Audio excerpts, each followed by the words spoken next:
Mon cher ami, joliment touché par votre si revigotante et affectueuse visite. Hélas, s'il est un carré de la ville bien revêche, stérile et hostile, et con à toute entreprise, même profitable et bien indiqué, c'est le carré Bottin. Une poubelle est beaucoup plus fructueuse, un conglomérat de bas de plafond irrémédiable. Que vous avez de la tablature, celui qui a eu l'univers entier à ses trousses et au gnouf, vous pensez, se rit de ses maringouins. 1000 façons de les éperdre. Dans la merde, 10 000 pieds. Mais plus intéressant est de ne pas vous perdre. Ce sera ardu. Le petit con en chef, j'ai nommé Gaston, est inépuisable en sottises astucieuses à vous faire tout vomir. Vous verrez, est menteur, est lassant, est chinois, est inutile. Toujours est-il que dès que l'ours sera sur ses pattes, il ira quelque part, chez lui, si les conditions, sinon ailleurs, illico. Bien sûr, nous vous attendons tous les deux, au plus tôt. On vous embrasse, Louis Détouche.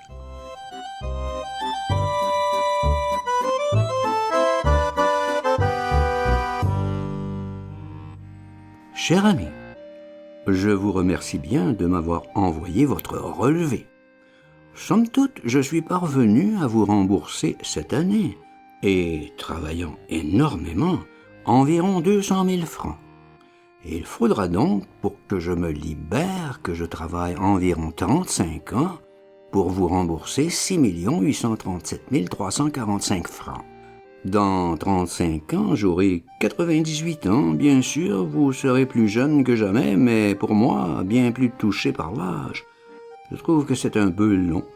Et pendant ces 35 ans, vivre de quoi? Oh, il faudra que je vous parle de tout ceci. J'ai des idées. Vous n'aurez qu'à choisir. Bien amicalement, Détouche.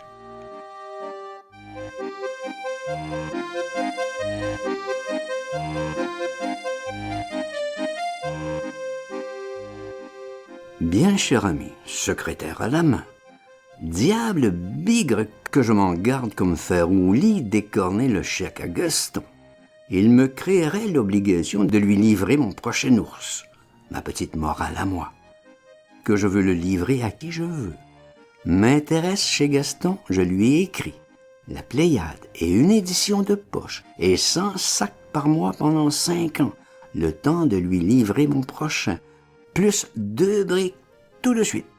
Voilà mes très honnêtes requêtes.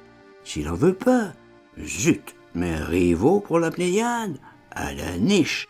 Un seul a-t-il été en tôle? A-t-il payé le monument? Bande de tricheurs, faux fuyeurs, frôleurs, bons à la. Au boulot, tas de farceurs zéro. À force de me couvrir de silence, je n'existe plus. Et merde, et précisément, la Pléiade me console un peu, je vous l'ai dit, je sors de la littérature pour entrer dans l'ameublement. Il n'a qu'à faire le coup en douce, contraint par ma propre vacherie, cédant au chantage, etc. Il sait très bien jouer ce louche jeu, le violet. Vous savez, vous, un des rares qui connaissez le travail, la preuve, vous n'en voulez plus, que je ne m'y retrouve pas de très loin, même aux nouilles et vivant aussi mal qu'au bagne, moins les coups de trick. Bien affectueusement de nous deux, et votre femme, Détouche.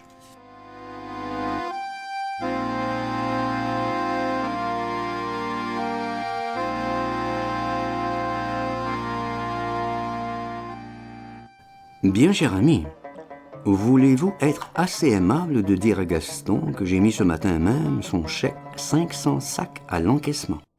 1. Il était temps. 2. Je suis à la 1300e page manuscrit. 50e mouture. Je peux penser sans optimisme idiot que je parviendrai bientôt à la fin, environ 1 mois. Cela nous fera un roman d'environ 500 pages, mais il ne l'aura que si 1. Je reçois le contrat de l'édition de poche. 2. 1,5 million sur la table. 3. La promesse écrite d'une édition dans la Pléiade, date à son choix.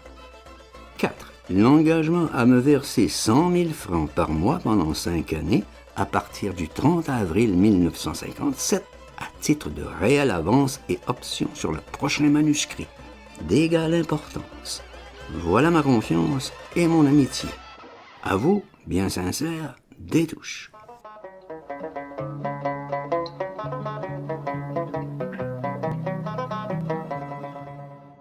Cher ami, je ne veux pas vous ennuyer, mais il me semble que Gaston me mène en bateau avec son édition de poche, dont je ne vois pas du tout venir le contrat.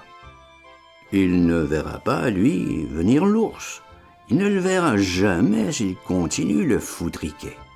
Il s'amuse, petit sadique. Son enterrement qui m'intéresse, moi qui ne vais jamais nulle part, j'irai, s'il ne pleut pas.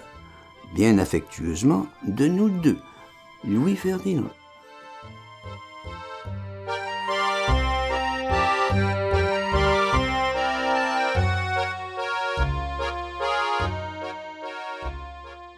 Je réfléchis encore.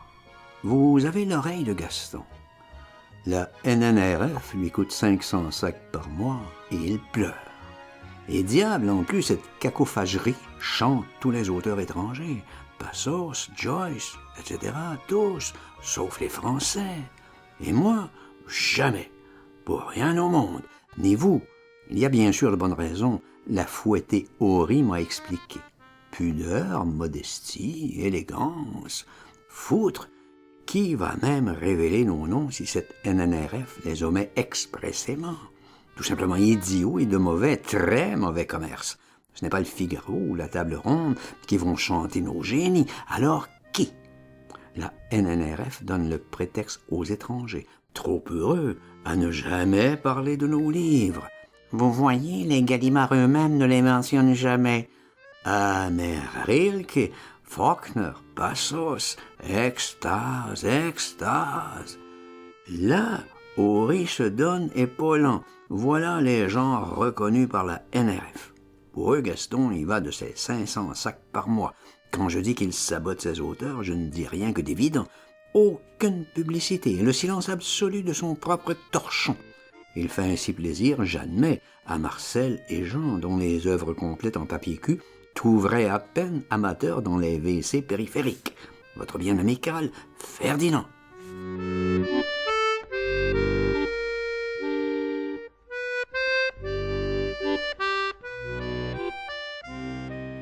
Ah, mon cher Némien, que vous êtes amical et bien fraternel, de tant vous soucier de ma miteuse histoire. Mais hélas, il s'agit de défendre mon bœuf ou crever sous les rires de tous ces salauds qui m'ont fait tant de mal et réduit à la mendicité. Ils peuvent donc s'attendre à un pancrace à mort. Tout jusqu'au Niouf n'est que j'enfoutrerie. Les choses sérieuses commencent au Niouf. Donc, Larbeau ou sans Larbeau, je veux la Pléiade. Je veux 1,5 million sec et 100 000 francs par mois pendant 5 ans, moyennant quoi je leur donne à imprimer, sec aussi, le manuscrit terminé, fin prêt, ouvragé comme ces idiots n'en voient jamais, eux qui n'impriment jamais que de vagues indices de romans balbutiés par des gens qui ne sont pas faits pour, d'où 400 millions de gaspillage par an, le scandaleux velléitaire Gaston. Tant que je possède la camelote, je tiens le bon bout. Après, les goujats s'en donneront. Tout le sabbat des ratés. Vous pensez bien, je connais trop ces bandits que toutes mes mesures sont prises. Je ne demande que du très honnête, nullement onéreux, profitable à ces imbéciles commerçants. S'ils chichitent, emportés par leur couillonnade, j'ai un autre navire tout prêt. Faites-leur bien savoir, cher ami, est plus avantageux que leur rafio barré par de tels crétins. Procès mon cul, c'est moi qui attaquerai Gaston en diffamation. 25 millions de dommages. Ce paltoquet doit, avant de mourir, apprendre à vivre. Bien affectueusement de nous deux, Louis Ferdinand.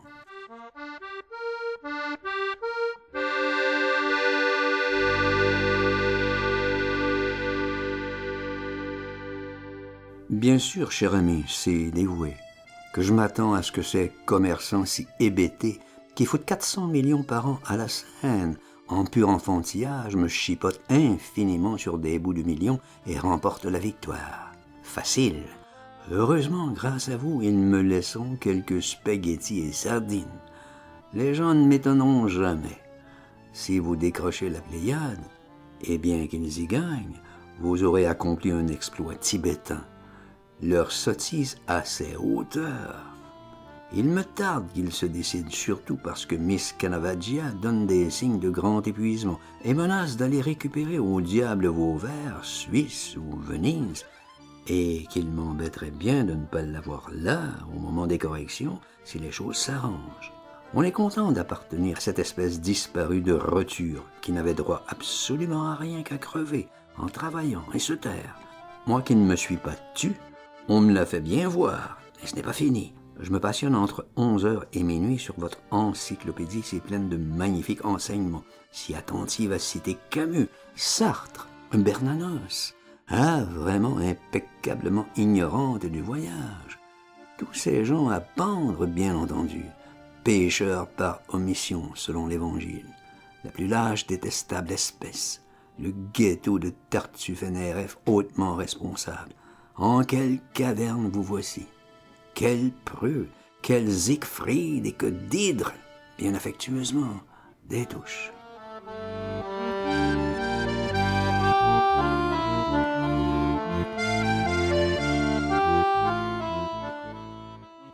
Cher ami, vous m'écrivez uniquement par entêtement. Pourquoi ne voulez-vous pas réfléchir objectivement à ce que moi, je vous écris? N'ai-je pas cherché toujours à vous être agréable? Vous ne pouvez pas douter de l'importance que j'ai toujours attachée à votre œuvre.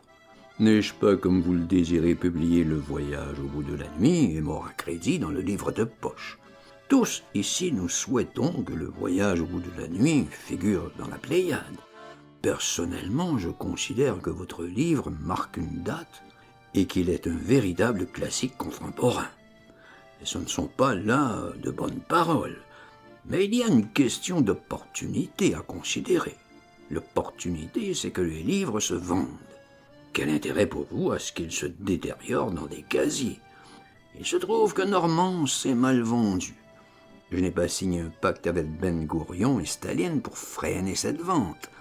J'en ai supporté les conséquences, comme vous. Actuellement, je crois au contraire que votre prochain livre serait infiniment mieux accueilli. Cela ne pourrait que rapprocher votre publication dans la Pléiade, qui, je vous le répète, me paraît légitime et souhaitable. Votre Gaston Gallimard.